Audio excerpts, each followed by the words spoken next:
तात्या। हाँ, कौन जमदाड़े? हाँ, मैंने तो नहीं बुलाया।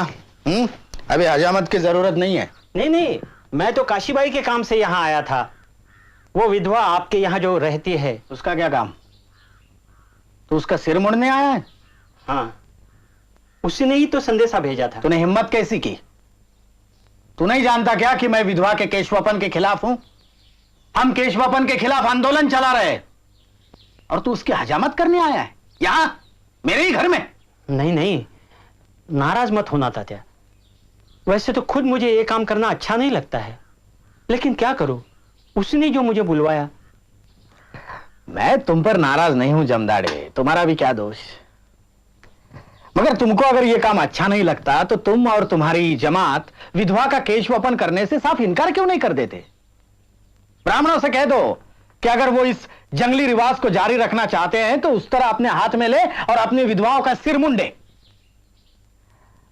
असल में तुम लोगों को कहना चाहिए कि जब तक ब्राह्मण लोग इस भयानक रूढ़ी को खत्म नहीं करते ना, तब तक तुम लोग उनकी दाढ़ी मूछें नहीं बनाओगे। आपकी बात बिल्कुल सही है तात्या। जरा हिम्मत से काम लो, तभी यह बंद होगा। हाँ, यही एक रास्ता है।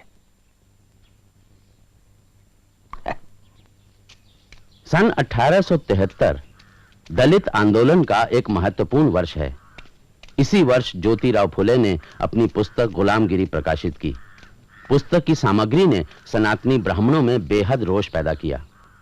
ज्योतिराव, तुमने इतना बड़ा निवाला मुंह में रखा है कि न तुम चबा सकते हो न निगल सकते हो। वो मैं देख लूंगा।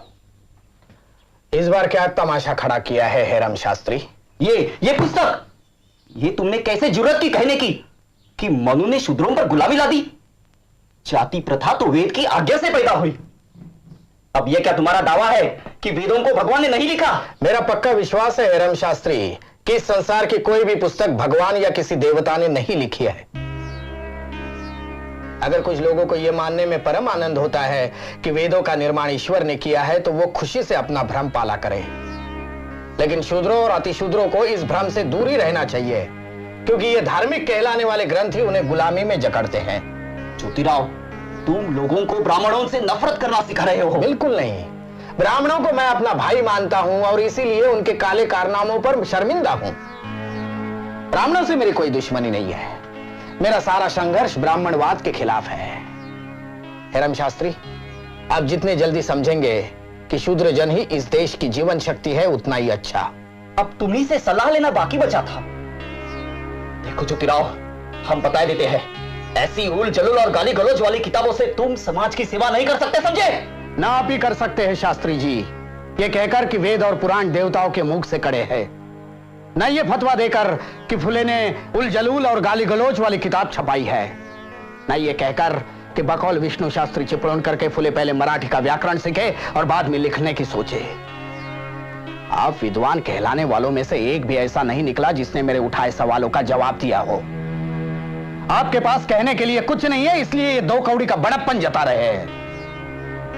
पूना शहर विद्वानों की नगरी कहलाती थी, आप जैसे के रहते वो शान भी जाती रही।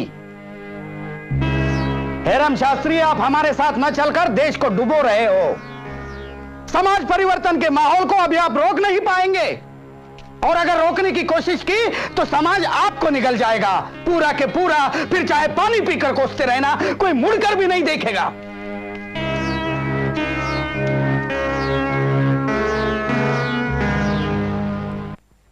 गुलामगिरी पुस्तक की सफलता से उत्साहित होकर ज्योतिबा फुले ने सन 1873 में सत्यशोधक समाज